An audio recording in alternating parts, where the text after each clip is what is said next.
CHFS presents Black Facts. Remember, recognize, represent.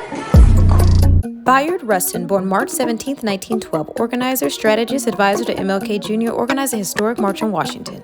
Rustin grew up in Pennsylvania, where he was raised by his grandparents, as his mother was only 16 when she gave birth to him.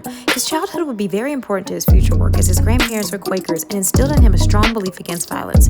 After PA, Rustin headed to NYC to attend CUNY, and while in NYC, began to connect with several organizers like A. Philip Randolph, who were fighting for social justice. Rustin traveled the U.S., helping raise awareness around injustices happening across the country and world. He was actually jailed many times for his beliefs in social justice work, once for his refusal to be drafted for World War II, as he was a pacifist, and after his release, Rustin was a part of CORE's 1947 Journey of Reconciliation, an early version of the Freedom Rise, which tested a Supreme Court ruling on segregation.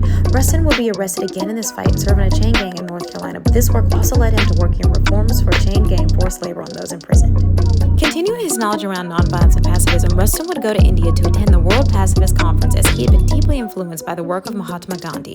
Rustin would also then take these teachings to MLK Jr., who had a knowledge of Gandhi's work but had not fully immersed his beliefs in nonviolent principles, and it would be the foundation of his nonviolent social justice principles.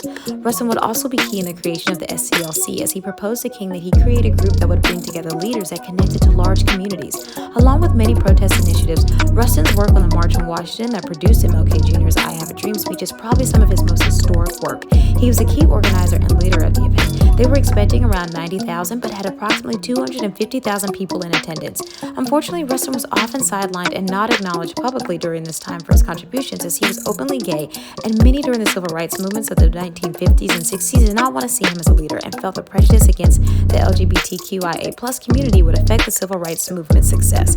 But Rustin was one of the pillars of the movement, and we would not be where we are today without his courage, skill, determination, sacrifice, and strategy.